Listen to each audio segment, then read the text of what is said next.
Y analizamos todo lo que está pasando en el tablero geopolítico con el mundo pendiente de esta reunión histórica entre Donald Trump y Xi Jinping, mirando las consecuencias que tenga para Irán con acuerdos entre China y Estados Unidos, hablando de que Irán no puede tener jamás un arma nuclear y de que debe reabrir inmediatamente el estrecho de Hormuz. Enseguida vamos a contarles esto, vamos a mirar también al ataque masivo por parte de Rusia con más de 1.400 drones en las últimas 24 horas, con el presidente ruso Vladimir Putin hablando de armas, hablando de avisos nucleares en las últimas horas. Nosotros vamos a empezar con noticias importantes, información de Financial Times. Arabia Saudita propone un pacto de no agresión en Oriente Medio con Irán. Arabia Saudí ha debatido la idea de un pacto de no agresión entre los estados de Oriente Medio e Irán como parte de las conversaciones con sus aliados sobre cómo gestionar las tensiones regionales una vez que termine la guerra entre Estados Unidos e Israel contra la República Islámica. Según informan varios diplomáticos, Riad considera como posible modelo el proceso de Helsinki de la década de 1970, que alivió las tensiones en Europa durante la Guerra Fría, ante la previsión de un Irán de posguerra debilitado, pero que todavía represente una amenaza para sus vecinos. Añaden que el pacto de no agresión figura entre las diversas ideas que se barajan. Arabia Saudita había planteado la posibilidad de alcanzar un pacto de no agresión con Irán. Esta propuesta buscaría evitar una escalada regional en medio del deterioro de la situación de seguridad y del aumento de la confrontación indirecta entre Teherán y varios países aliados de Occidente y del Golfo. El posible acuerdo contemplaría compromisos mutuos para abstenerse de acciones militares directas, ataques encubiertos o apoyo a operaciones desestabilizadoras en la región. Las conversaciones se producirían además en un contexto de contactos diplomáticos más amplios entre ambos países, desde la reanudación oficial de las relaciones en 2023. Riad y Teherán han mantenido durante décadas una intensa rivalidad geopolítica y religiosa con enfrentamientos indirectos en distintos escenarios regionales, incluidos Yemen, Siria y Líbano.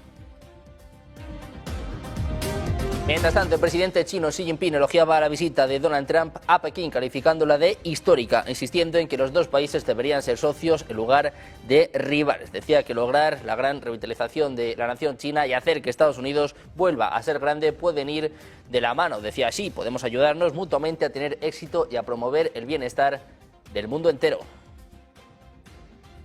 请访问。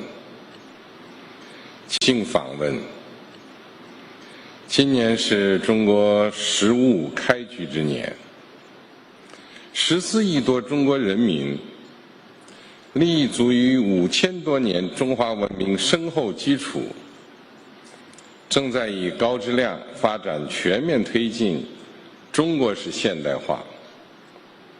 今年也是美国独立250周年，3亿多美国人民正在重振爱国创新开拓精神，推动美国发展迈向新的征程。中美两国人民都是伟大的人民。 Estados Unidos y China acordaron que Irán nunca podrá tener un arma nuclear, es lo que apunta un funcionario de la Casa Blanca este jueves, citado por NBC News en declaraciones a los medios durante la visita de Donald Trump a Pekín y su reunión con Xi Jinping. El funcionario afirmaba que ambos países coincidieron en que el estrecho de Hormuz debe permanecer abierto para garantizar el libre flujo de energía. Recalcaba que sí expresó la oposición de China a la militarización del estrecho y a cualquier intento de cobrar peaje por su uso. Añadió que sí manifestaba el interés de China en comprar más petróleo a Estados Unidos para reducir su dependencia del estrecho en el futuro. Ambos líderes hablaron sobre el posible fortalecimiento de las relaciones económicas y comerciales de sus países, incluyendo el impulso a las empresas y las inversiones.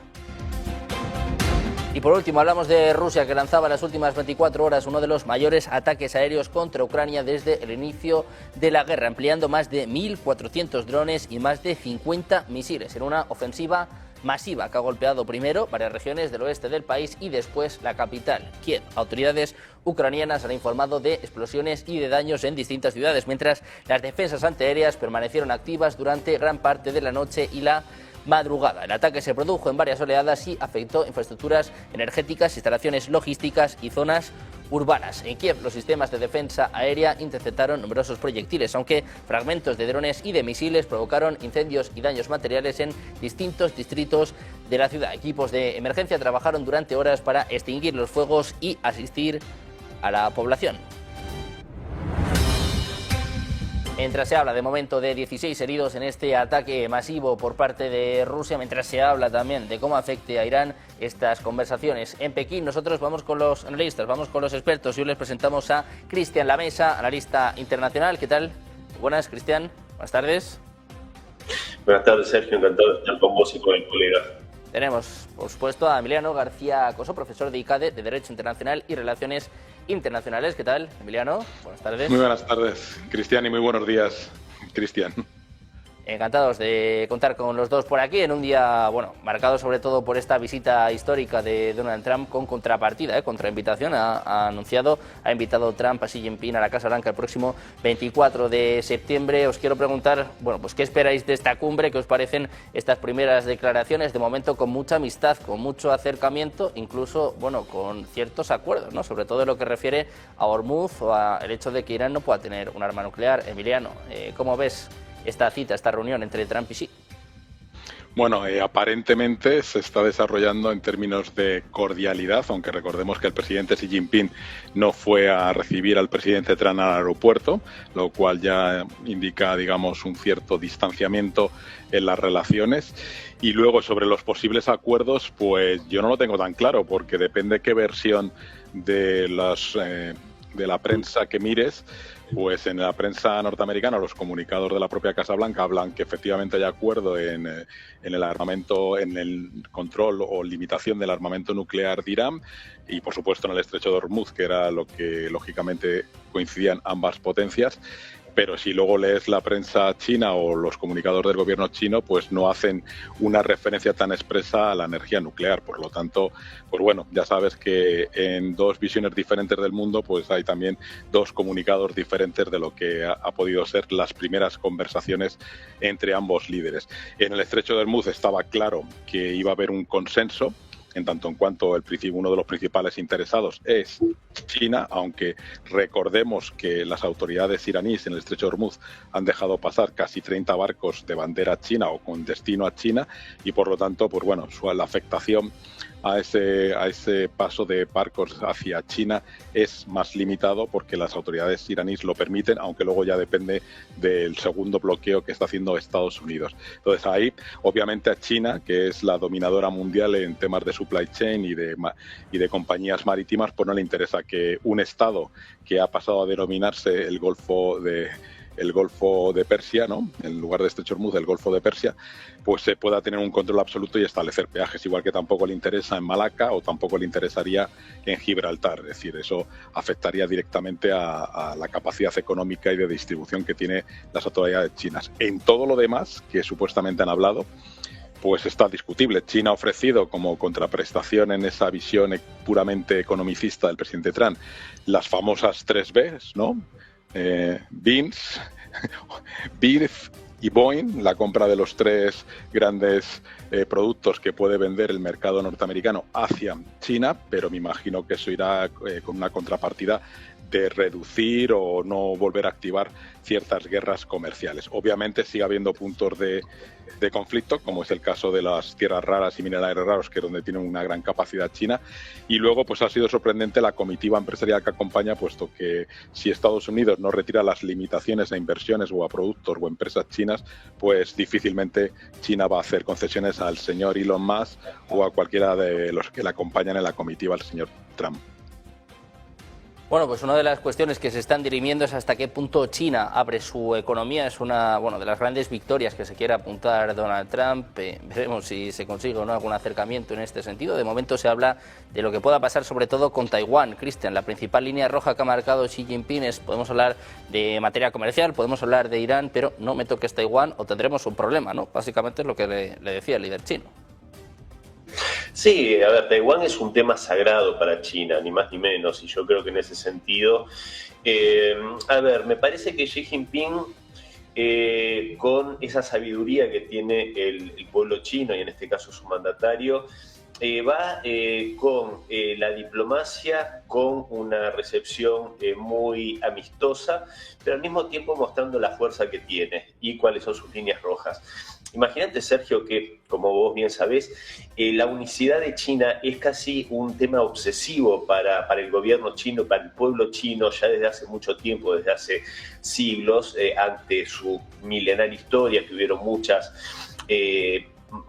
muchos riesgos de que se desmembrase el imperio chino a lo largo de la historia, que al día de hoy, siendo que es un país extenso que abarca 5 meridianos, hay un solo uso horario en China, como un símbolo de la unicidad. Entonces imagínate que el tema de Taiwán y de la unidad inquebrantable de China es sagrado, eso no tiene ningún tipo de discusión, y podemos remitirnos al gobierno de Joe Biden cuando hicieron esas incursiones muy alocadas, como Nancy Pelosi yendo a Taiwán en visita oficial, cómo se escaló a una situación bastante sensible. En lo que es esta visita, que a mí sí me parece que hay que esperar los resultados para saber si es histórica, pero creo que puede tener buenas perspectivas por varios motivos. Uno, que China está tendiendo la mano de una forma, considero yo, bastante generosa a Estados Unidos y planteándole una nueva forma de ver las cosas, esto de los acuerdos mutuamente beneficiosos, compartir la prosperidad. Yo creo que China, desde una posición de fuerza y de prosperidad, le está ofreciendo a Estados Unidos: sumate que podemos hacer las cosas juntas, podemos ser socios en lugar de rivales. Hay que ver si Estados Unidos y Donald Trump puntualmente entiende esto, que debería hacerlo, porque según sus planes, que bueno, últimamente están un poco en cuestión, pero según sus planes originales soberanistas de America First, debería estar más cerca de esta propuesta que de las propuestas que pueden llegar de Occidente. Entonces, en este sentido, hay que ver si Donald Trump está dispuesto a cambiar el chip. Hay que entender también que hay muchas cuestiones culturales muy profundas, mientras China planifica de acá a 50 años como si fuese corto y mediano plazo. A los líderes occidentales muchas veces se les complica planificar una pijamada del próximo fin de semana. Entonces acá hay cuestiones que son bastante sensibles de acomodar estas dos visiones tan diametralmente opuestas, digo, desde lo cultural. Pero repito, la actitud de China creo yo que es muy positiva, mostrando, como bien marcaba Emiliano, esto de hacer concesiones, comprar más soja estadounidense, carne de res, aviones. Y también hay una posición que se mostró claramente en el lenguaje corporal, incluso de Donald Trump, totalmente distinta a cómo se maneja con otros líderes, eso de China is beautiful, China es hermosa, mucha cosa de respeto, en este caso respetando el protocolo, mostrándose como alguien que quiere hacer bien la tarea, como el empresario que es Donald Trump, que va a visitar a otro empresario que sabe, aunque no lo reconozca públicamente, más poderoso, del que quiere obtener algo. Yo creo que eso puede ser interesante, pero repito, va a depender de cómo veamos esto plasmado en los próximos días, semanas y meses, y creo que también es interesante esto, y con esto cierro, estas coincidencias que se marcaron en el tema de Medio Oriente, que en definitiva no sería más que volver a la situación previa al cierre selectivo del Estrecho de Hormuz por culpa de las medidas ejecutadas por Israel y por Estados Unidos. Bueno, pues muchas cuestiones que se van a dirimir, que se van a negociar durante las próximas horas con esta reunión bilateral, esta segunda parte de la reunión bilateral que empieza sobre las 6 de la mañana en España. Vamos a ir contando el minuto a minuto de esta cita. Y quiero preguntar por otra de las derivadas de esta reunión, Emiliano, que tiene que ver con Irán, China y Estados Unidos, que anunciaban que han llegado de momento a dos acuerdos. Uno es que Irán nunca puede obtener un arma nuclear, el otro es que debe reabrir inmediatamente Hormuz. Emiliano, ¿hasta qué punto esta reunión puede afectar a la guerra en Irán? Bueno, la guerra en concreto, de momento seguimos en ese cese el fuego. O sea, yo creo que China va a jugar con esa capacidad, digamos, de poder influenciar algo en las autoridades iraníes. Recordemos que el ministro de Asuntos Exteriores iraní, Araghchi, estuvo hace una semana en el propio China explicando un poco la posición de esos famosos puntos del gobierno iraní que fue considerado como inaceptables para la administración de Trump o para el propio presidente Trump y que consideró que era basura, muy propio del lenguaje diplomático, y por lo tanto puede tratar ahí. Pero eso pasaría por una cuestión clave que también lo ha señalado Cristian, que es el Congreso aprobó una venta de armas a Taiwán, quiero recordar que por más de 1.400 millones de dólares. Entonces, queda la firma del señor Trump. Entonces, me imagino que falta esa firma porque se la pondrá delante al señor Xi Jinping y dirá, bueno, pues si tú me ayudas en tratar, digamos, de desactivar la ratonera en la que me he metido como siguiendo al gobierno israelí, pues entonces podemos llegar a un acuerdo y no vender esas armas a Taiwán. Es decir, que está todo triangulado de una forma bastante interesante.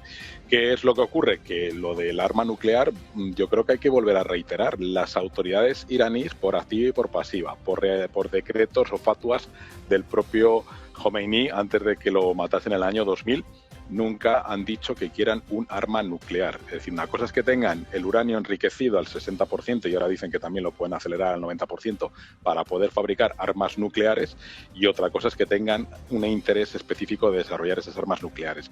Adicionalmente, ahora han encontrado un arma que no se esperaban y que los estadounidenses le han puesto en bandeja de plata, que es el estrecho de Hormuz. Para la disuasión global ya no necesitan un arma nuclear, les basta con cerrar el estrecho de Hormuz y a ver quién es la potencia que es capaz de desbloquear eso, porque Estados Unidos, con toda esa superioridad y con ese ejército de última generación, lleva 70 y tantos días que no ha sido capaz de desbloquearlo y está enrocado en una situación que no sabe cómo salir. Y como bien mencionabas, pues los países del Golfo, que ninguno ha atacado Irán, ninguno, y eso es también muy significativo, a pesar de tener las bases de los estadounidenses, a pesar de tener las presiones estadounidenses, ninguno se ha defendido, pero no han atacado. Y nos encontramos también con otra variable, que es justo hoy empieza la reunión de ministros de Asuntos Exteriores de los BRICS y BRICS Plus, que abordarán también el tema de Irán, porque otro de los grandes afectados son precisamente muchos de los socios de los BRICS, incluida la propia India, que actúa como anfitriona de esta reunión de ministros de Asuntos Exteriores. Entonces, bueno, creo que hay varias fuerzas que indican que puede haber una presión al gobierno iraní para tratar de desbloquear, pero todo eso depende del avance en los puntos que trasladó el gobierno iraní al gobierno estadounidense y que ha considerado que es basura. Por lo tanto, pues salvo que los pakistaníes tengan una capacidad de desbloquear eso, me imagino que no se va a mover mucho la situación actual de la que estamos viviendo y por lo tanto seguiremos con el bloqueo del estrecho de Hormuz, el encarecimiento de el petróleo, el gas y los derivados del petróleo del gas, y eso pues afectará a la economía y especialmente a la norteamericana, que la inflación ayer estaba en el 3,8.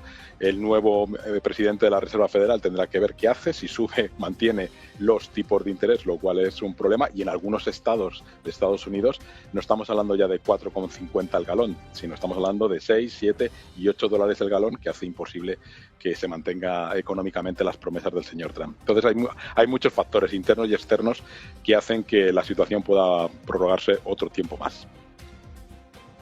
Bueno, pues una guerra, un conflicto en Irán que se sigue estancando con muchas derivadas, como por ejemplo esto que apuntaba Emiliano, esta reunión de los BRICS, donde por cierto también está Emiratos Árabes Unidos, con ciertos mensajes ya por parte de Abbas Araghchi apuntando directamente a su homólogo emiratí. Te quiero preguntar por esto, Cristian, ¿hasta qué punto estas conversaciones en Pekín pueden afectar al conflicto en Oriente Medio y también, pues este choque de Irán con sus vecinos, con Arabia Saudí, que pide un pacto de no agresión, pero con informaciones que apuntan en los últimos días a que Arabia Saudí o Emiratos Árabes Unidos han atacado directamente también el territorio iraní, aunque sea en defensa, ¿no? Como decía Emiliano.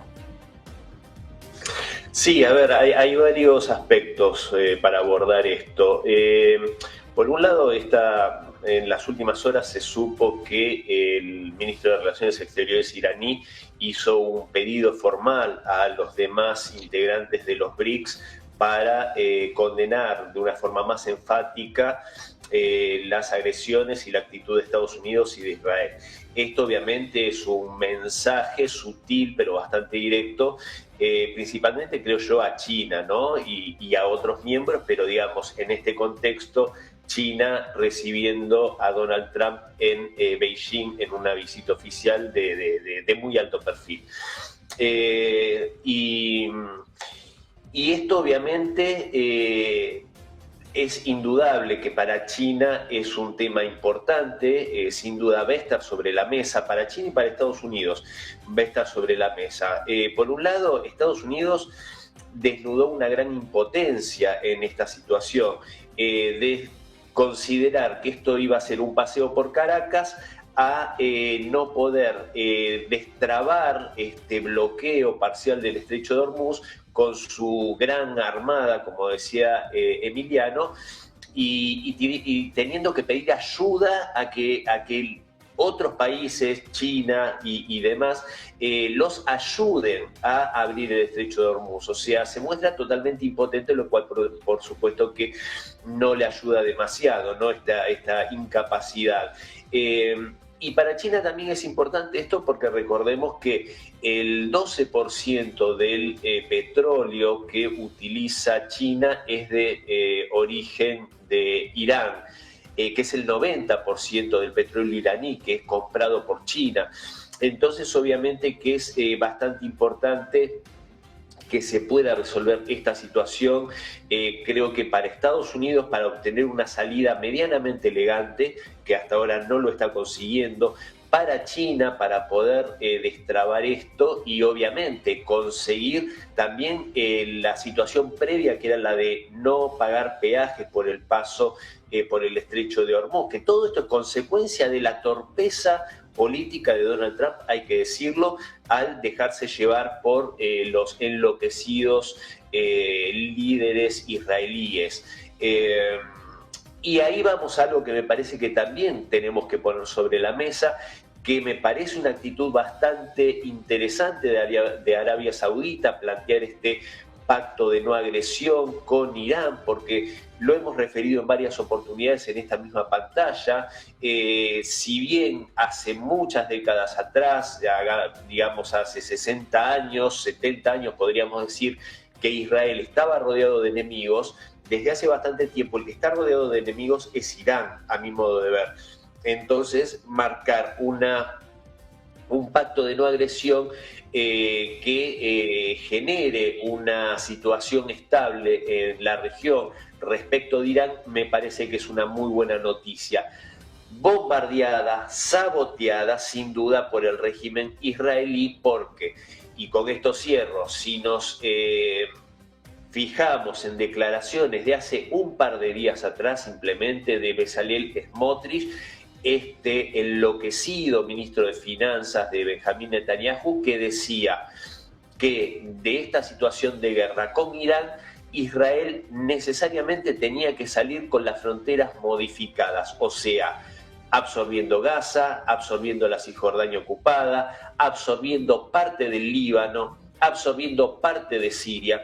Entonces, un país que tiene esas ambiciones imperialistas, expansionistas, y que no quiere finalizar este conflicto, más bien quiere agravarlo, y es el que va poniendo escollos en el camino, e incluso al mismo Donald Trump, escollos para impedirle esa salida elegante a este verdadero berenjenal en el que lo hicieron meter Netanyahu y David Barnea, el director del Mossad. Creo que en ese sentido sigue siendo, lo reitero una vez más, el principal enemigo de la paz en la región es sin duda la élite política israelí. Bueno, pues pendientes de Israel y de sus planes en Oriente Medio, de sus planes sobre todo en torno a esta guerra con Irán, vamos a seguir contándoles más noticias de última hora. Antes les hablábamos sobre los movimientos por parte de Arabia Saudí proponiendo, bueno, pues este pacto, ¿no? Proponiendo sobre todo este pacto de no agresión. Vamos con más noticias importantes. Estábamos hablando precisamente de Hormuz, de cómo Estados Unidos no es capaz de desbloquearlo, y tenemos información importante por parte de Wall Street Journal. Un barco con bandera de India fue hundido esta semana después de sufrir un ataque en el estrecho en medio de la creciente tensión marítima en Oriente Medio. De acuerdo con esta publicación, la tripulación logró ser rescatada después del incidente. No se reportaron víctimas mortales. Por el momento no se han ofrecido detalles completos sobre la identidad del buque, la naturaleza exacta del ataque, ni tampoco los responsables. El hundimiento se produce en un contexto de fuerte inestabilidad en las rutas marítimas más cercanas al estrecho de Hormuz, una vía estratégica para el comercio internacional de petróleo y de gas, donde en las últimas semanas se han registrado ataques, abordajes y operaciones navales vinculadas a la crisis regional entre Irán, Estados Unidos e Israel. Autoridades marítimas internacionales y varias armadas presentes en la región han intensificado las operaciones de vigilancia y de escolta para proteger el tráfico comercial ante el aumento de riesgo para la navegación. Un buque hundido en el estrecho de Hormuz tras un presunto ataque de drones, con todo apuntando a Irán. Habla de un barco con bandera india que fue hundido en Hormuz esta misma semana, precisamente en este marco de la cumbre de los BRICS, que está teniendo lugar en Nueva Delhi, con Irán, con Abbas Araghchi como uno de los principales representantes. Se conoce que India habla de un ataque a un carguero frente a las costas de Omán. En concreto, se dice que India apuntaba a un buque de carga de madera con bandera de su país, que se hundió mientras navegaba por aguas omaníes después de un incendio provocado por un ataque con drones. Este buque es el segundo que se hunde en la región desde que comenzara el conflicto con Irán el pasado 28 de febrero. La guerra ha dejado cientos de barcos varados y a 20.000 marineros incapaces de abandonar el estrecho de Hormuz. Pendientes de las tensiones en Oriente Medio, pendientes de lo que suceda en torno a Hormuz, vamos a mirar a más asuntos, vamos a mirar a más conflictos. Yo os quiero preguntar por uno que viene escalando. El pasado sábado escuchábamos a Vladimir Putin decir que la paz está más cerca, que el final de la guerra está más cerca. Luego nos sorprendía con la presentación de este misil Sarmat, hablando de las armas nucleares, ¿no? De cómo Rusia está desarrollando este tipo de armas, en un mensaje que yo creo que era más bien dirigido a Europa, pero justo en medio de esta cumbre entre China y Estados Unidos, entre Trump y Xi, ahora nos encontramos con este ataque masivo, 1.400 drones en 24 horas. Emiliano, si te parece, empezamos de nuevo contigo. ¿Cómo ves este ataque de Rusia y este giro nuclear de Vladimir Putin? ¿Qué nos quiere decir esto y hasta qué punto nos acerca o nos aleja del fin de la guerra? Bueno, si me permites, Sergio, ¿me recuerdas, por favor, quién es el dueño de Wall Street, del Wall Street Journal, por favor? ¿Dueño? Yo no lo sé, ¿eh? No lo sé. Ah, perdón. No tengo ni idea. Perdón. Bueno.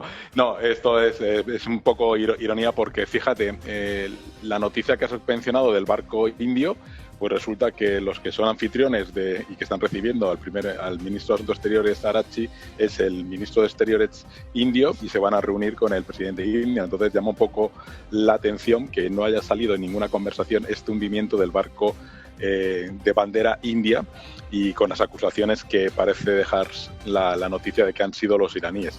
Recordemos que la Guardia Revolucionaria iraní amplió su zona de soberanía, ¿no?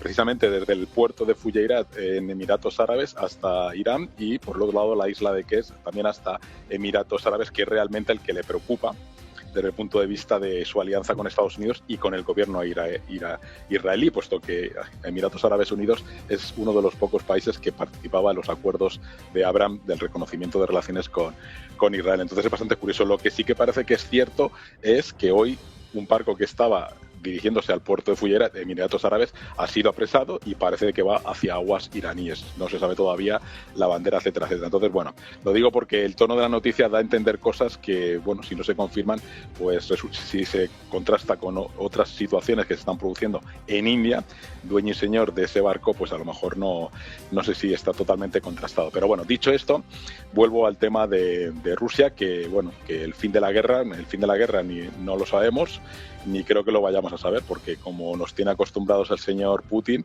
cada vez que dicta un alto el fuego que le interesará a él, o por razones de la Navidad ortodoxa o por la celebración del Día de la Victoria, etcétera, etcétera, pues lo único que hay son continuos ataques en el Día de la Victoria por ambas partes, y en este caso directamente con nada más y nada menos que pues uno de los ataques más de mayor capacidad, con más de 1.500 o 1.460 entre drones y misiles que han tocado no solamente Kiev, sino, como tú mencionabas, el este y específicamente el puerto de Odesa. Entonces, Rusia está encantada de momento en términos militares porque sigue avanzando poco a poco, hay una especie de contención y sobre todo lo que sigue encantada es con la situación en el Golfo Pérsico porque es lo que les permite no solamente seguir vendiendo petróleo a precios estratosféricos, sino especialmente también otros productos como el grano, que no hemos hablado de la crisis alimentaria que se nos avecina si todo esto sigue así, etcétera, etcétera. Entonces, bueno, nada nuevo bajo el sol en esta visión putinesca de seguir intentando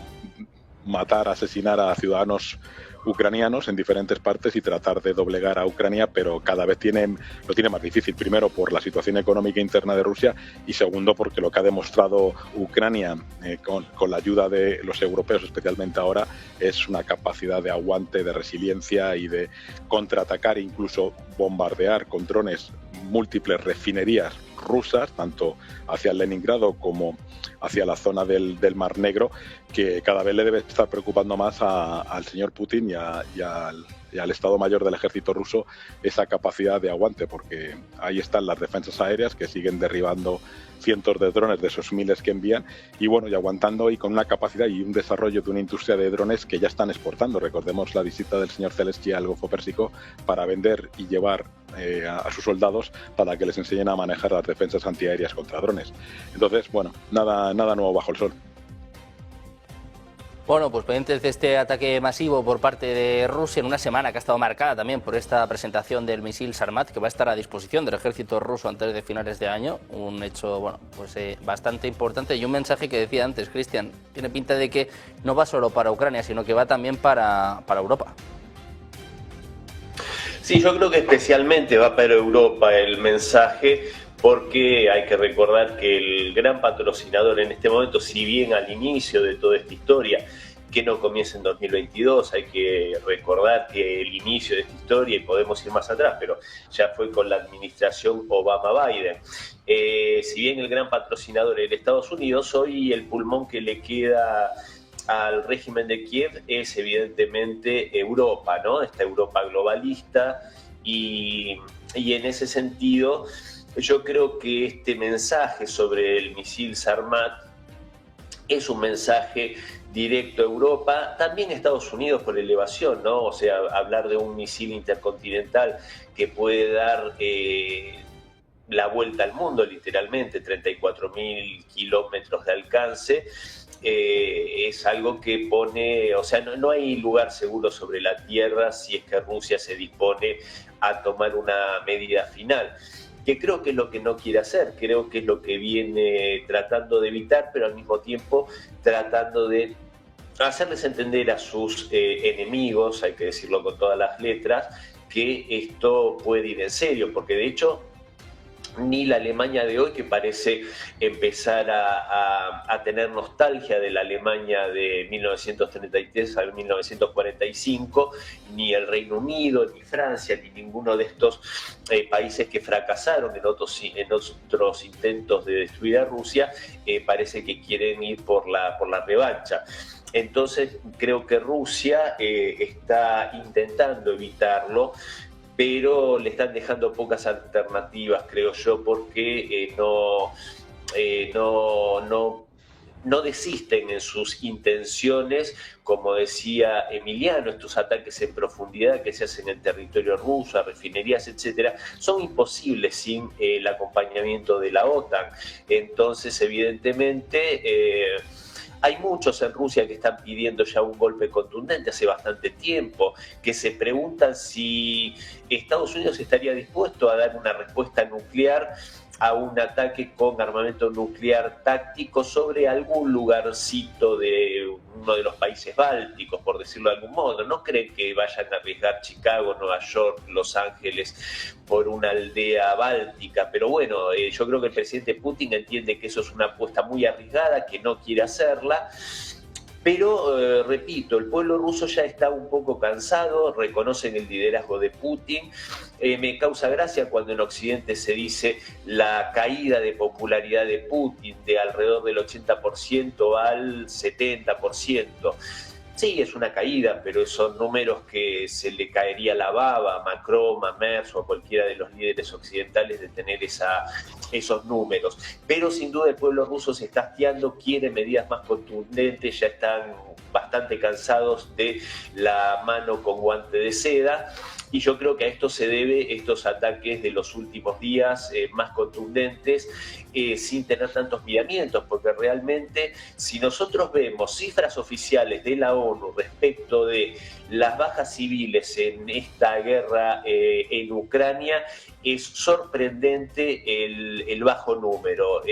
Toda muerte es una tragedia, civil o militar, pero sabemos que los que tienen que ser protegidos son los civiles y son números realmente sorprendentes, y más si los comparamos con Gaza o con cualquier otro de los escenarios actuales.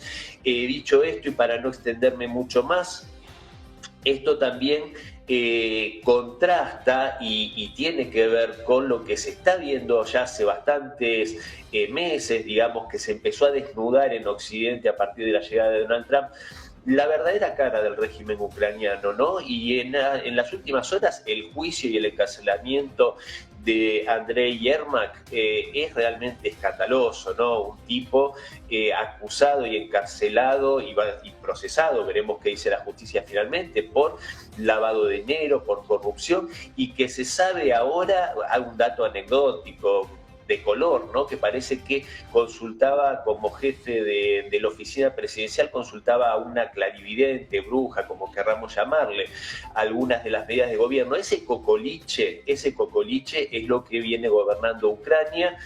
Y yo creo que realmente también el hastío del pueblo ruso es que, si bien considera que el pueblo ucraniano es su pueblo hermano, igual que el bielorruso, también se espera una actitud, ¿no?, respecto del pueblo ucraniano sobre este liderazgo, entre comillas, que también sabemos que, según la constitución ucraniana, debería haber llamado no a elecciones, pero sí al cambio de la titularidad del Ejecutivo a manos del presidente de la Rada Suprema, porque no se puede, es inconstitucional, extender el mandato presidencial, sino que el mecanismo es ese: ante ley marcial, el Ejecutivo cesa sus funciones cuando vence el mandato y se pasa a la cabeza del presidente de la Rada Suprema. No lo digo yo, lo dice la Constitución ucraniana. Y para cerrar, sería bueno recordar que nada de esto hubiese ocurrido si no hubiese sido por la injerencia occidental, que ya no hablemos de 2014, 2004-2005, cuando se hace lo que, a mi modo de ver, y podemos, no quiero extenderme, pero podemos basarlo en números concretos, pero fue una injerencia y un fraude electoral cuando se le quita la victoria a Viktor Yanukovych, se le da a Viktor Yushchenko. Empieza con toda esa campaña muy reivindicadora del nacionalismo ucraniano y de los colaboracionistas con la Alemania nazi. A Stepan Bandera el título de héroe de Ucrania se lo da Viktor Yushchenko. Y en 2010, cuando no le pueden quitar la victoria a Yanukovych, le hace un golpe de Estado 4 años más tarde. Después se violan los acuerdos de Minsk, una vez iniciada la guerra civil en el Donbass, por resistirse ese golpe de Estado. Después no se permite que prosperen los acuerdos de Estambul en 2022. Entonces, desgraciadamente, eso también tenemos que tenerlo en cuenta para entender un poco el hastío al que llega hoy, creo yo, a mi modo de ver humilde, el pueblo ruso, y genera esta contundencia, o exige esta contundencia mayor por parte del Ejecutivo en el Kremlin. Bueno, pues atentos a la guerra en Ucrania y a los próximos pasos de Vladimir Putin, que, bueno, de momento vuelve a hablar de armas nucleares. Os quiero preguntar también por otro de los temas más candentes de esta semana, que ha explotado ya en las últimas horas, con Wes Streeting, el que era secretario de Salud, que acaba de dimitir y acaba de disparar todas las alarmas en Downing Street, en lo que apuntan a ser las últimas horas de Keir Starmer. Emiliano, te quiero preguntar por esto. ¿Cómo ves la situación política en Reino Unido y cuánto más crees que puede aguantar un Keir Starmer que de momento no dimite, ¿no? Se está marcando un Rubiales aquí en España. Sí, con flema británica y sin tener que dar besos a nadie, pero bueno, eso es otra historia. Pues lo tiene difícil, porque a pesar de las múltiples apariciones del primer ministro señalando que no va a dimitir, pues desde el momento que el gabinete ya hay una revolución interna, pues le pasará lo mismo que les ha pasado a otros primeros ministros, donde si ya internamente en el gabinete empieza a haber dimisiones, pues lo que quieren provocar es el cambio de primer ministros. El problema es quiénes son los sucesores, si son conocidos o no son conocidos por la opinión pública, y luego todo esto, en el fondo, y desde mi perspectiva, tanto con los conservadores como con los actuales laboristas, pues viene de lo mismo, es decir, el pueblo británico está cansado, a pesar de los resultados de Farage en las locales, pues resulta que lo que están es sintiendo en propia carne la decisión que tomó el señor Boris Johnson de salirse de la Unión Europea con ese famoso Brexit, donde a partir de entonces no tienen mano de obra, tienen que pagar más por los mismos alimentos que antes, tienen problemas de movilidad desde el punto de vista administrativo, y claro, pues eso hace que los votantes estén enfadados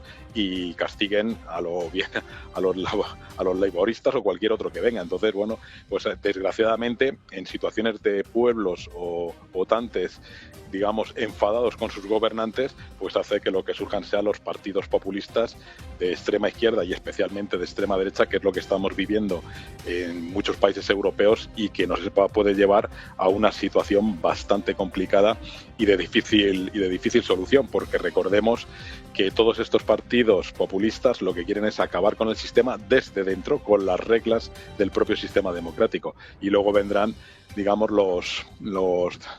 las penurias de ese pueblo que ha votado a todos estos populistas, sean de extrema izquierda o sean de extrema derecha. Entonces es harto probable que termine sin capacidad de resistir, pues tenga que dimitir, ¿no? A lo mejor no esta semana, pero la semana que viene, si siguen cayendo miembros del gabinete.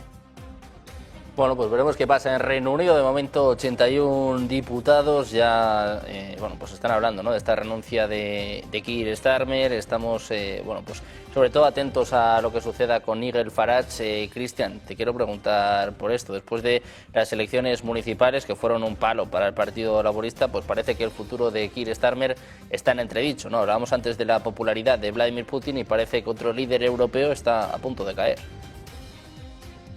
Sí, porque lo que pasa es que estos tipejos, no quiero llamarlo de otra manera, no gobiernan para el pueblo. Y acá quiero parafrasear a un colega admirado por mí, que es Adrián Celaya, cuando habla del Partido Único Europeo. Y tal vez en el Reino Unido es donde se ve eso más claramente, porque si nosotros recordamos las políticas, las de verdad, las geopolíticas, las políticas de fondo de Boris Johnson, de Rishi Sunak, de la lechuga, no me acuerdo el nombre, sinceramente fue tan efímera que no quedó el nombre en mi memoria. Ahora, eso que nombré, conservadores, Starmer, laborista, y las políticas de fondo son las mismas, otanistas, neoliberales, globalistas, a espaldas de los intereses de su pueblo, pueblos que tienen un deterioro de su nivel de vida escandaloso. No pueden calefaccionarse, no pueden consumir combustibles, no pueden alimentarse como se alimentaban años o décadas atrás. Todo un deterioro tremendo. Y aparte el control social. Esto lo denunció, no lo digo yo, lo denunció Vance en Múnich el año pasado, si no me equivoco, en la conferencia de seguridad, cuando denunció que una persona se pone a rezar cerca de una clínica donde practican abortos y va presa. Una persona tuitea algo determinado en contra del discurso único de la Unión Europea y lo van a buscar a la casa y lo meten preso. Es una locura. Cuando hablaban de 1984, el libro de Orwell, y lo situaban en la Unión Soviética, yo creo que hoy, sin duda, 1984 es la Unión Europea. Es Europa, el control social. Y estos tipos, evidentemente, que gobiernan a espaldas del pueblo, van a terminar pagando las consecuencias, a pesar de que, hay que decirlo también, muchos pueblos europeos ya están absolutamente anestesiados, absolutamente colonizados por estas ideologías absurdas y estúpidas que promueven desde las ONGs y desde este mismo poder globalista corporativo. Hay que recordar también que Starmer es el que tuvo el escándalo cuando fue fiscal general por proteger bandas de abusadores de menores, eran bandas pakistaníes que traficaban con menores para conformar los placeres prohibidos de depravados. Hay que recordar también el embajador, no recuerdo ahora el nombre, perdónenme, que designó en Estados Unidos, que tenía vínculos cercanísimos, no cercanísimos con Epstein.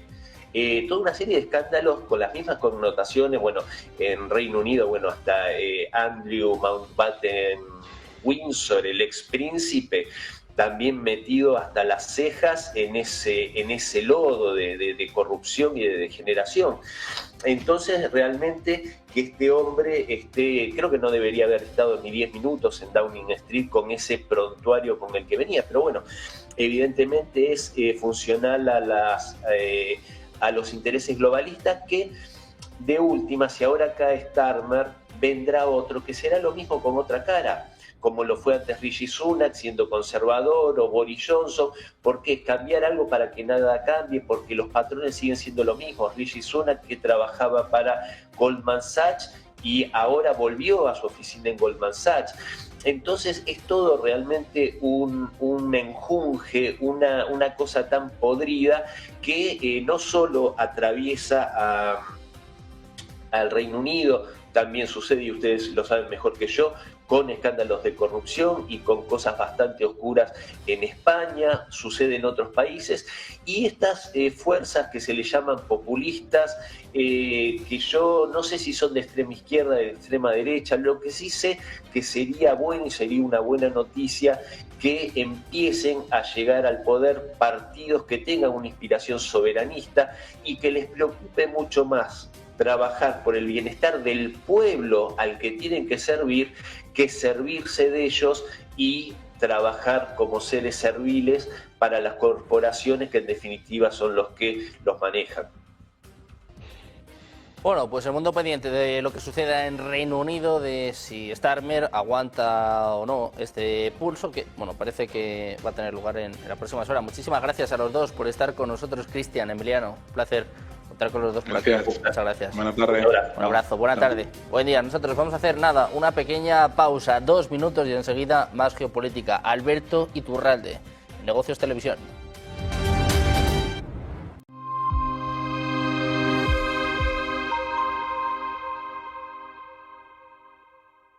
Si su poder de compra le eliminaba tener que pagar el IRPF hace 6 años, 7 años, ¿por qué hoy con el mismo poder de compra usted paga? Porque hay más presión fiscal. ¿Y por qué hay más presión fiscal? Porque este sistema no se mantiene sin un tonto del pueblo que es usted, yo y todos nosotros. Que es, le vamos a trincar a ustedes, a nosotros, todo lo necesario para que el sistema, y el sistema son ellos, se mantenga tal y como está. Y esta es la gran medida, esta es la gran trama piramidal que los Estados-nación han montado contra su propia ciudadanía. Porque son una clase dirigente que probablemente no saben hacer ni una O con un canuto en otro sitio. Son unos completos inútiles en un porcentaje amplio, no todos, pero en un porcentaje muy amplio, que son unos profundos inútiles. Están hasta las narices de que les hayan asqueado su vida, convirtiendo su vida en una persecución absoluta en función de un gobierno, de un lunático, como es Starmer, en el que ha querido el control absoluto para él. Y el gobierno, como les dije el otro día, lo que ha recibido es lo que se merecen este tipo de gobiernos. Una ciudadanía que le pone, le embalsama el culo y le mete la patada en el culo de su vida para mandarle a freír espárragos, por no decir otra cosa. Starmer tiene lo que se merece toda la clase globalista, una población que dice, deja mi libertad en paz.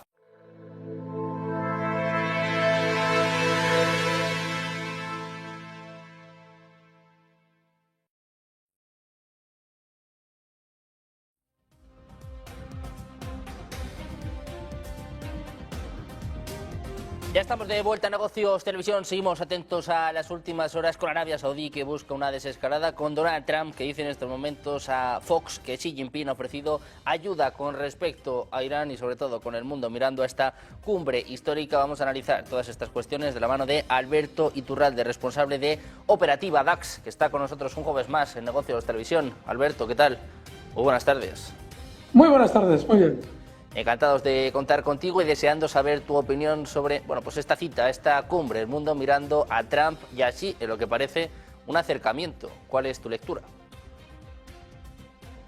El dato del acercamiento nos lo trae Donald Trump, con lo cual es fantástico, porque Donald Trump es tan sincero y tan fiable que, lógicamente, pues tenemos que dar por hecho que hay un acercamiento, ¿no? Porque, claro, como lo dice Donald Trump, si lo dijera otro, no. Pero Donald Trump, que es un tipo que cuando te dice algo es así, pues tenemos en cuenta que hay un acercamiento porque nos lo dice Donald Trump. No hay nada, absolutamente nada. China ha recibido a Donald Trump con una frialdad enorme, con un discurso durísimo de entrada, Xi Jinping, hablando de que es mucho mejor colaborar que intentar luchar, y hemos visto imágenes tremendamente distantes del gobierno chino con respecto a Donald Trump.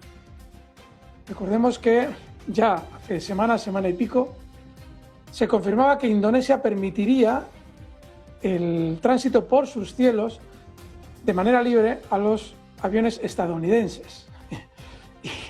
Y esa noticia nos debe hacer pensar que claramente están hablando del estrecho de Malaca, que es justo el punto de estrangulamiento principal de China. Con lo cual, buen rollo hay el justo. Otra cosa es que a Donald Trump, de cara a los mercados, y viendo como estamos viendo en las últimas horas rebotes, le sirva o le interese dar esa sensación para generar compras en la bolsa. Bien, eso es comprensible. Pero que vaya a haber una relajación de las circunstancias, no. No, se nos va a vender así, pero no va a ser algo duradero. Ahora, durante los próximos meses, tenemos la cita del Mundial en Estados Unidos y tenemos las midterm también en Estados Unidos. Eso puede significar que quizás a Donald Trump le pueda interesar mantener menos presión sobre los precios del petróleo. Puede ser. Pero que se vaya a solucionar algo. China se ha ofrecido siempre, se ha ofrecido China, se ha ofrecido Rusia, solo le ha faltado ofrecerse a Pedro Sánchez. Y Donald Trump ha seguido con la cantinela de las armas nucleares, toda la mentira esa que han traído, luego que le han incluido que si los misiles, que si el cierre del estrecho de Hormuz.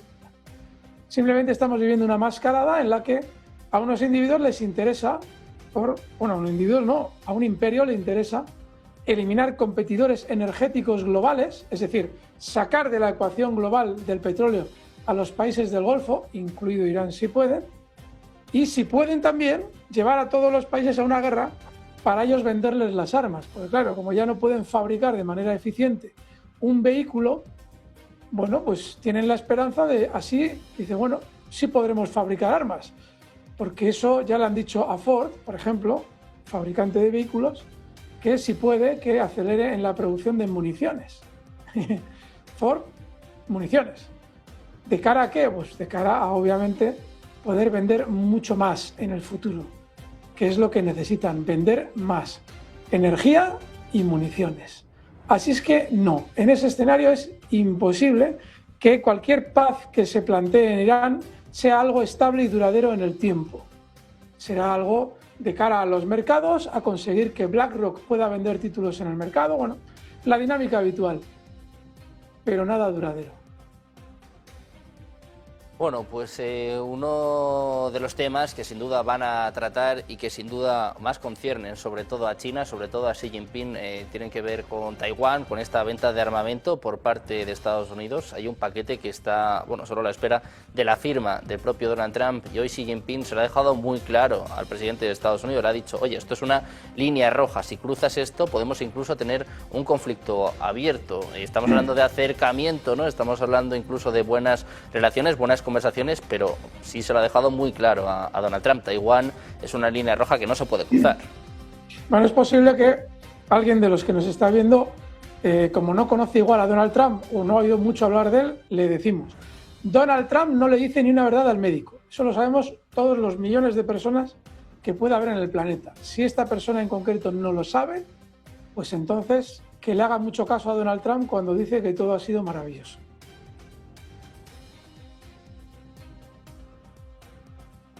Bueno, pues cada uno que saque sus propias conclusiones. Es una cuestión de lógica, es decir, hay muy mal ambiente ahora mismo entre China y Estados Unidos, porque China entiende de qué va la guerra de Irán. China tiene una dependencia energética global relativamente importante, depende en gran parte de Rusia. Quiere alcanzar cierta independencia energética que no es una independencia energética total. Ellos se refieren, los chinos, a solamente depender de Rusia en el plano energético, además de todo lo que van a producir en el ámbito nuclear, renovables, térmico, lo que queráis. Pues claro, están intentando los chinos llegar a esa independencia en el año 2030. Y a eso obedece esta guerra de Irán. A evitar que China llegue a esa independencia energética. A tiempo, claro. Porque obviamente, si tú le restringes la energía de aquí a 2030, van a tener mucho más difícil todo el proceso de lograrla. Y los chinos no son tontos, y encima les estás armando a Taiwán, isla que a día de hoy reconoce Estados Unidos que es de China, o sea que es parte de China. Pues tienes a un tío que te está tocando la moral y provocando de todas las maneras posibles, y claro, sale Donald Trump a decir que todo ha sido maravilloso. Y claro, como alguien seguro que no ha oído hablar de Donald Trump en su vida, ni le ha visto nunca, ya le avisamos. Miente más que habla. A la espera de escuchar a Donald Trump, en estos momentos se están filtrando partes de su entrevista con Fox, donde dice que sí quiere que se abra el estrecho de Hormuz y que Xi Jinping le ha dicho que no entregará equipo militar a Irán. Una de las cuestiones que también se han negociado tiene que ver con Irán, tiene que ver con si puede o no tener un arma nuclear. La Casa Blanca anuncia hoy que China y Estados Unidos tienen dos acuerdos. Uno es que Irán no puede tener nunca un arma nuclear y el segundo es que debe reabrir inmediatamente el estrecho de Hormuz. Alberto, te quiero preguntar por esto. ¿Crees que China va a presionar a Irán? Nos vamos por partes ahí. Que Irán no puede tener un arma nuclear. Eso cualquier país nuclear te lo va a decir, porque no quiere que haya uno más en la fiesta y, lógicamente, que terceros países que tampoco tienen arma nuclear, al ver que Irán tiene arma nuclear, también quieran tener arma nuclear. Eso es normal, pero es que Irán nunca ha querido tener arma nuclear. Luego, si esas declaraciones son importantes, ¿para qué inicias una guerra? Porque no solamente Rusia no quería que Irán tuviera un arma nuclear, ni China lo quería tampoco. Es que Irán tampoco quería tener un arma nuclear. Luego, si eso es relevante, ¿para qué inicias la guerra? Reapertura del estrecho de Hormuz. China va a realizar las declaraciones diplomáticas que interesen. Claro, China quiere que el estrecho de Hormuz no esté cerrado. Muy bien, fantástico. Y también China ha dicho que no quiere guerras de agresión. Ay, ¿qué vas a coger lo que dice China cuando habla del estrecho de Hormuz y la otra parte de las guerras de no agresión, que lo lleva diciendo durante 3 meses? Esa te has olvidado, ¿no? Vas a venir ahora Donald Trump a decirle al mundo que, claro, no, es que China, quietos, China ha dicho que hay que reabrir el estrecho de Hormuz. Y lo de no guerras de agresión, ay, eso se me ha olvidado ya. Es que con 80 años ya estoy muy mayor para acordarme de lo que me dice. Es decir, es patético. Entonces, si estamos atendiendo al discurso de Donald Trump, pues obviamente no nos estamos enterando de nada de lo que realmente sucede. Bueno, pues una de las cosas que está sucediendo y que también están llamando mucho la atención, Alberto, en medio de esta reunión entre Trump y Xi, es lo que está haciendo su homólogo ruso, Vladimir Putin, ¿no? Que en las últimas horas hablaba de este misil Sarmat y sobre todo con este ataque masivo, 1.400 drones que han golpeado Ucrania en las últimas 24 horas. Decía el fin de semana que estamos más cerca del fin de la guerra y ahora parece que estamos en una escalada.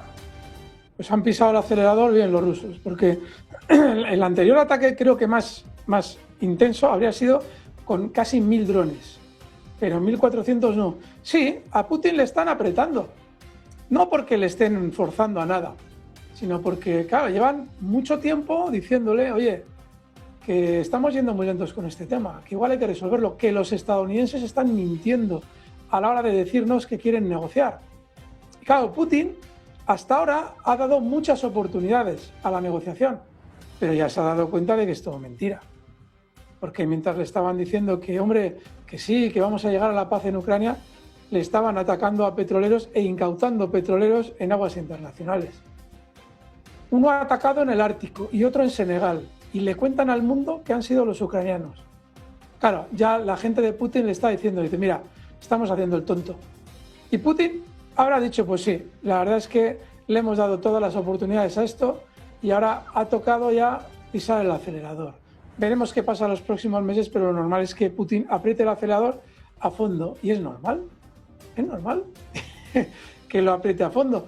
Ahora veremos qué pasa con Europa, que quieren la guerra contra Rusia en 2030, y si se acaba la guerra con Ucrania, pues va a ser más difícil reactivar la guerra contra Rusia en 2030.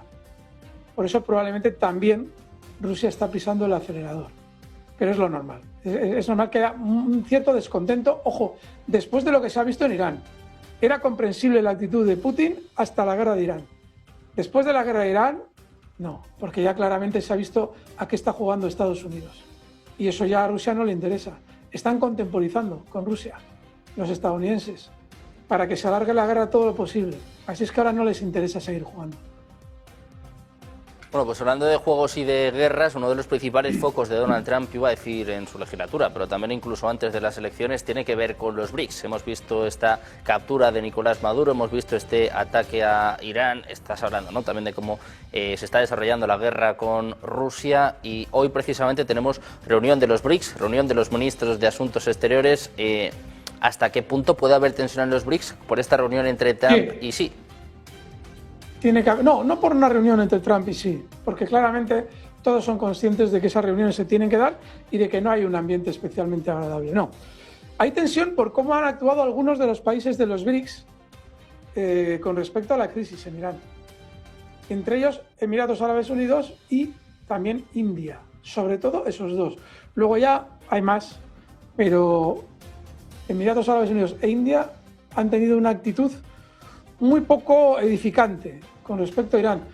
En Emiratos Árabes Unidos lo dábamos por hecho porque es un país que ya está totalmente infiltrado por el Mossad, y como probablemente su jeque o su emir o quien sea el que mande ahí está en los archivos de Epstein, de la barbita, está en los archivos de Epstein, probablemente en Emiratos Árabes Unidos es normal lo que están haciendo. Pero India sí es verdad que desde un principio actuó de una manera un tanto mejorable, con aquello del barco aquel que había colaborado con el desfile militar en India, y justo al salir le espera un no sé si era un submarino estadounidense o un barco, y lo torpedean. Así sería submarino, si es un torpedo. Entonces, India va a haber, los BRICS va a haber cierto mal ambiente. Va a estar una temporadita el tema de BRICS seguramente más lento de lo que iba. Pero los BRICS necesitan evolucionar, porque necesitan desligarse del dólar. Debería haber India también, qué es lo que pasa, y Emiratos Árabes Unidos, qué es lo que pasa cuando fías tu economía al dólar. Porque eso no, lo que está pasando en Emiratos Árabes Unidos no le estaría pasando si no dependiera del dólar. Tú ahora, si eres un país del Golfo, no puedes hacer lo que quieras.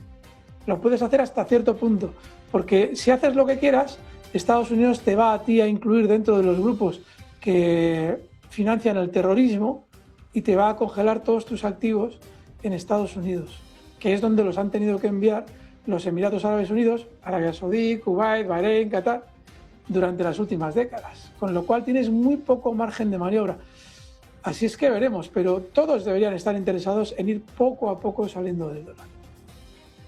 Hablando de Emiratos Árabes Unidos, Alberto, ya que llevamos días hablando de estos países del Golfo, en las últimas horas se ha filtrado que Emiratos Árabes Unidos atacó territorio iraní, también se apunta que Arabia Saudí realizó ciertos ataques. Claro, esto ya escala mucho más la atención. Se habla incluso, si no me equivoco, de Kuwait. ¿Cómo interpretas estas informaciones y por qué salen a la luz ahora? Kuwait, Arabia Saudí, Emiratos Árabes, maldita la gracia que les hacía cuando atacaron, si es que atacaron, a Irán. ¿Por qué? Porque no tenían ninguna intención de atacar a Irán. Pero, queridos, cuando tu economía no es independiente, viene el imperio y te dice, oye, que tienes que mandar este misil. Y tú dices, bueno, no, yo casi preferiría que no lanzarlo. Sí. Lo tienes que lanzar, y lo tienes que lanzar aquí. Y no te preocupes, que lo vamos a guiar nosotros por satélite. Claro, se trata de, al de mes y pico, poder introducir en el debate que tanto Emiratos Árabes Unidos como Arabia Saudí, como Kuwait, atacan activamente a Irán. ¿Para qué? Para malmeter en la zona. Si lo que están intentando ahora mismo Estados Unidos y sobre todo Israel es que Irán ataque a los países del Golfo. ¿Para qué? Para que una vez destruidas todas las infraestructuras clave, se puedan ir haciendo con ese territorio dentro de unos años. Si ahora queda inhabitable la zona, poco a poco nos venderán que tanto Israel como Estados Unidos van a enviar misiones humanitarias a los países del Golfo, porque claro, no tienen agua ya, porque han sido destruidas las plantas desalinizadoras. Y claro, ya no tienen petróleo para vender porque han sido atacadas las infraestructuras energéticas de extracción de petróleo y de gas. Y claro, como ya están muy mal, pues hay que crear una misión humanitaria para ir a socorrerlos. Y ese será el inicio de el ir invadiendo Israel todos esos países. Y una vez que los hayan invadido por completo, como han hecho con todos los demás, pues lo que harán será quedarse con sus recursos y todo volverá a la normalidad. Con lo cual, ahora necesitan que sea Irán quien les ataque a los países del Golfo. Porque los ataques de falsa bandera que se han visto, esos ataques contra plantas desalinizadoras, pues ya sabéis que Arabia Saudí y Qatar creo que detuvieron a varios agentes del Mossad, llevando a cabo sabotajes dentro del país. Eso fue los primeros días de la guerra y fue bastante sonado y ha sido confirmado posteriormente. Pues obviamente lo que tenemos que deducir es que, claro, ya los israelíes ya no se atreven ellos a hacer los ataques contra Arabia Saudí y contra Kuwait. Entonces, tienen que conseguir que sea Irán quien los haga. A eso obedece todo lo que estamos viendo. Y claro, para que Irán les ataque, hay que poner en los medios de comunicación la información de que Arabia Saudí ha atacado Irán, y también Emiratos Árabes, y también Kuwait. A Irán tienes que atacarles porque te han atacado a ti. Estamos como en un patio de colegio en todo esto. Pero esa es la desgraciada realidad de lo que tenemos con la información.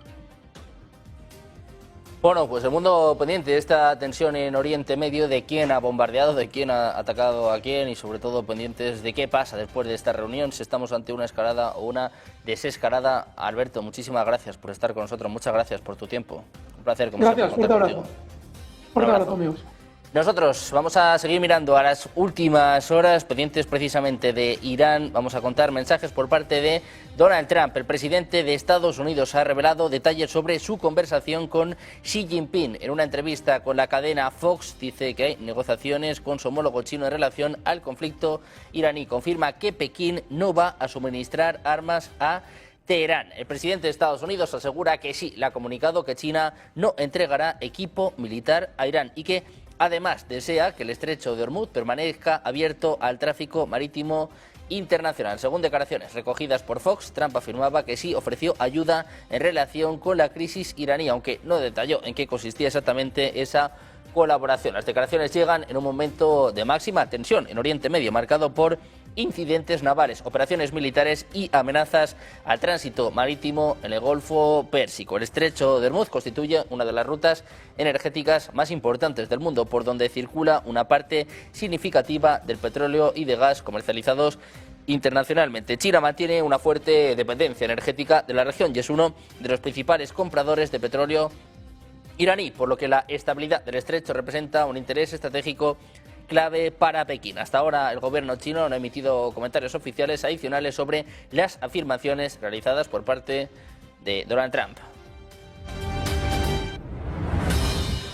Pendientes de Trump y de sus mensajes en Fox, mirando estas conversaciones, estas reuniones históricas que están teniendo lugar en Pekín, en un día en el que la actualidad política, la actualidad geopolítica pasa también por Reino Unido, con Wes Street, el secretario de Salud británico, que ha dimitido hace apenas unas horas, planteando un desafío total a Keir Starmer. Suenan las alarmas en Downing Street y nosotros vamos a analizar estas cuestiones de la mano de Andrew Smith, miembro del IISS de Londres. ¿Qué tal? Muy buenas, Andrew. Buenas tardes.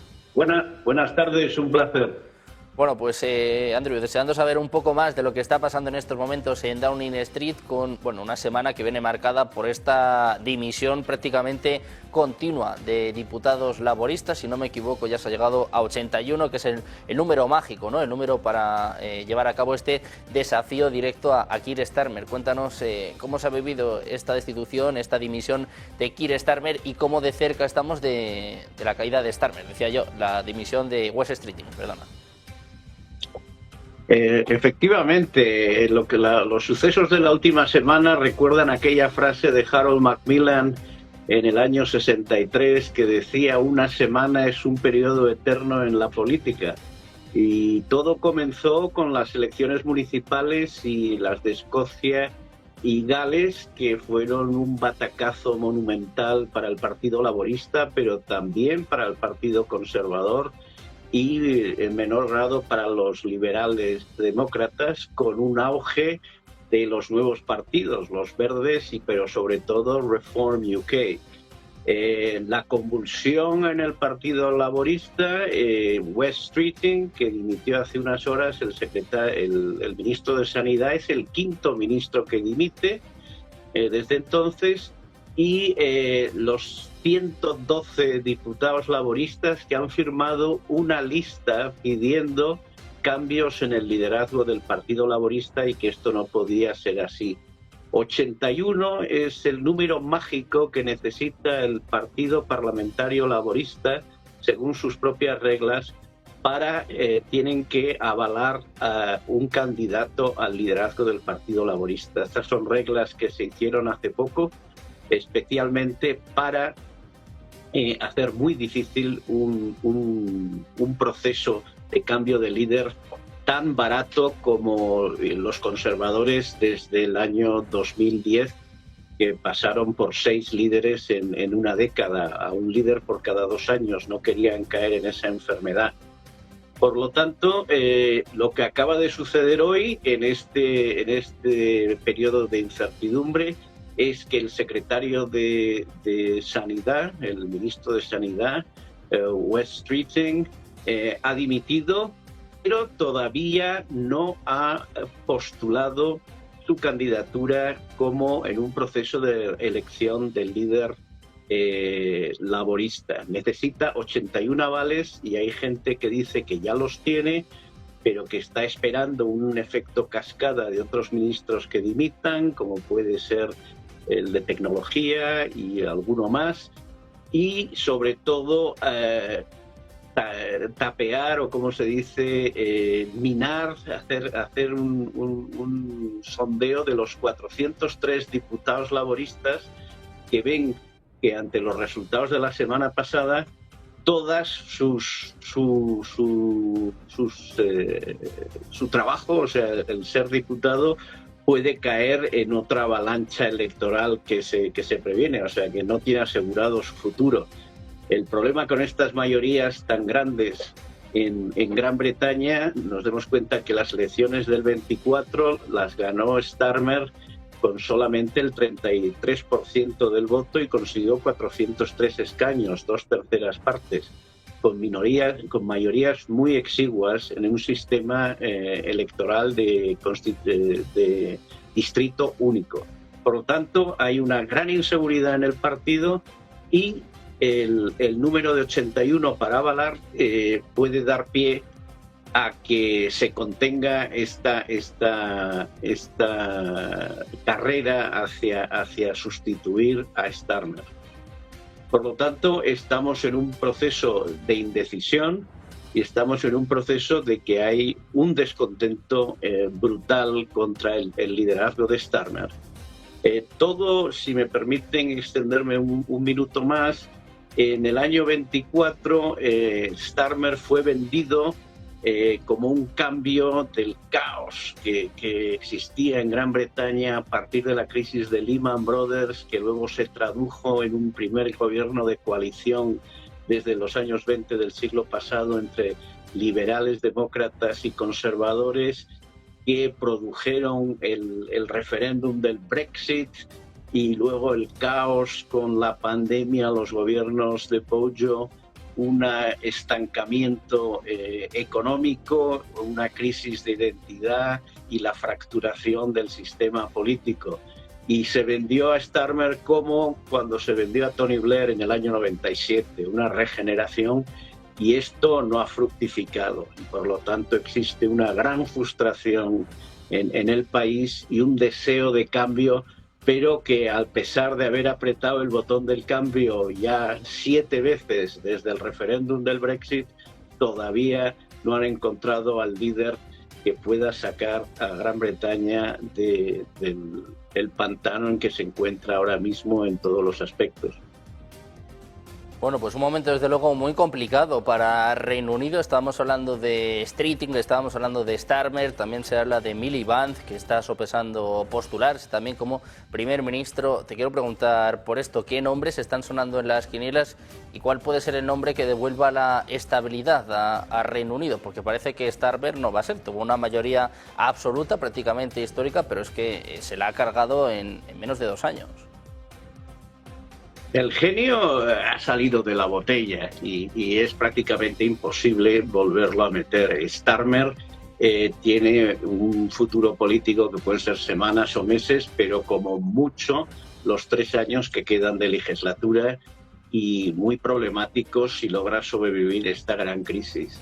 La dimisión de Wes Streeting como secretario de Sanidad quiere parecerse a aquella dimisión que hizo Heseltine en el año 90, cuando se criticó a la primera ministra Margaret Thatcher, que fue el disparo de salida para que se postularan todos los candidatos para sustituirla.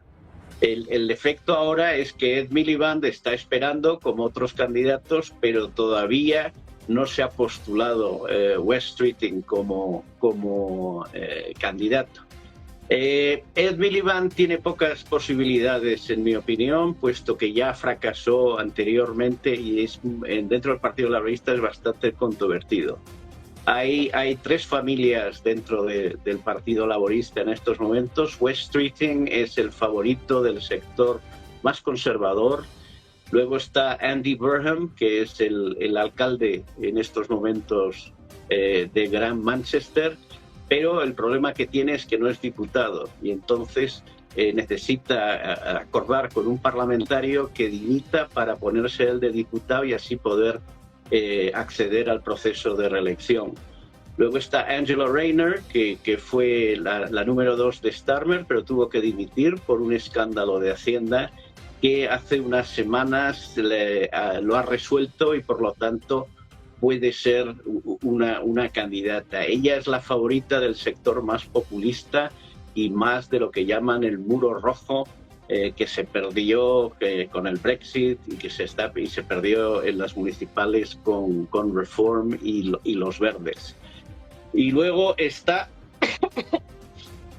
el último candidato que puede venir del sector más radical de Jeremy Corbyn, pero estos se podían alinear con Angela Rayner.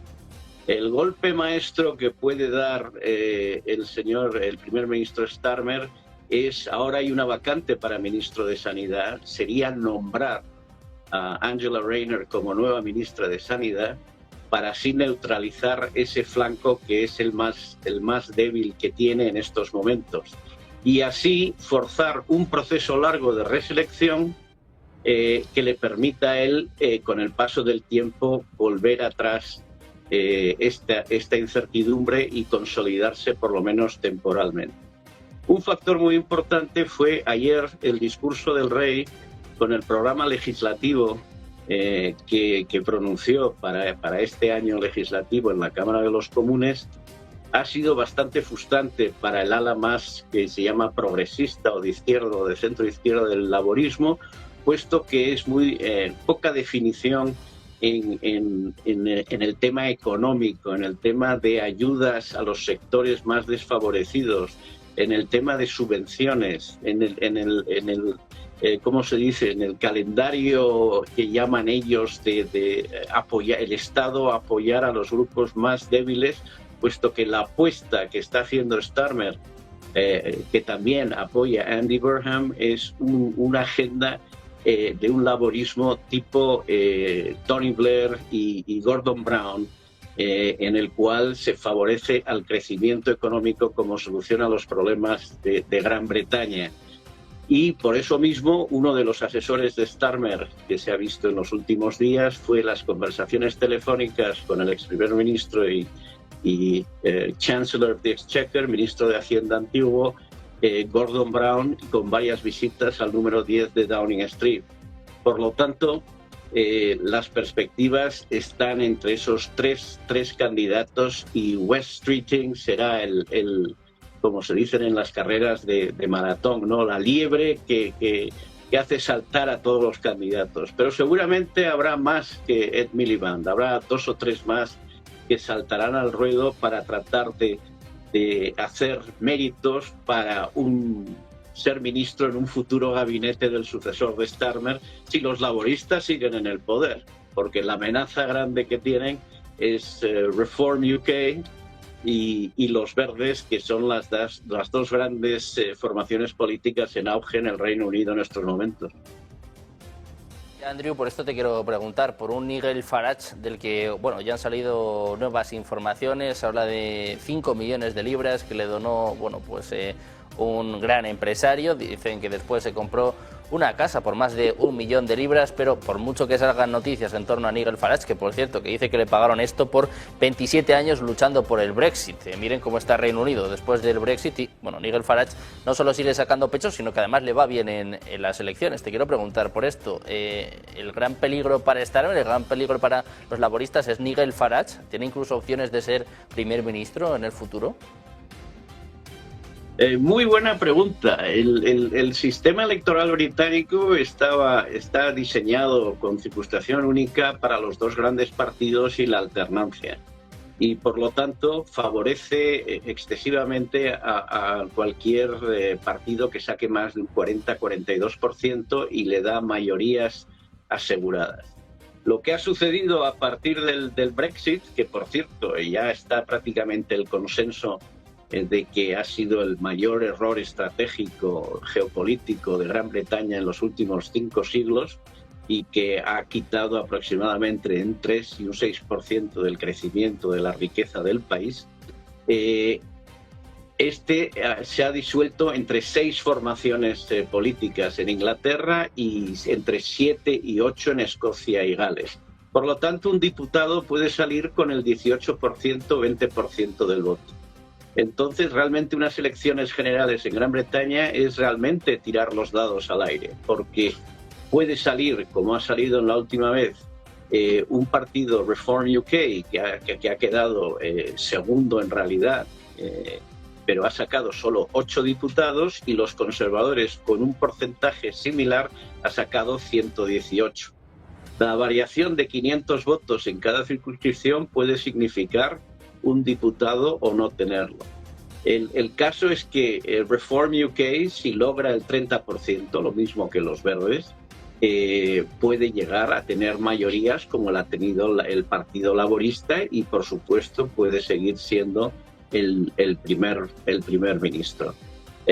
Huelga decir que de los grandes beneficiarios, de los pocos beneficiarios del Brexit, uno ha sido Nigel Farage, puesto que ha visto que la implementación del Brexit fracasado se la ha comido el Partido Conservador de Boris Johnson y de Liz Truss y de Rishi Sunak, y que él puede atajar que el Brexit ha fracasado porque estos señores no han sabido gestionarlo bien. Si él estuviera al mando, lo haría mucho mejor. Hay mucha duda ahí, pero el electorado británico está pulsando el botón del cambio y dice, bueno, le hemos dado una oportunidad a los conservadores, le hemos dado una oportunidad a los laboristas, los dos han hecho lo que se llama dog's dinner, o sea, han hecho un mess, han hecho un desastre, y ahora mismo hay que dar una oportunidad a los otros. El problema que tiene él es que le gusta mucho, le gusta vivir bien, le gusta el dinero, y la proveniencia de esos 5 millones, y si los ha declarado Hacienda o no, es el gran problema que están ahora gestionando. Este es el problema que tuvo Angela Rayner, la número 2 de Starmer, que tuvo unos ingresos que no declaró y por lo tanto Hacienda le ha pedido cuentas.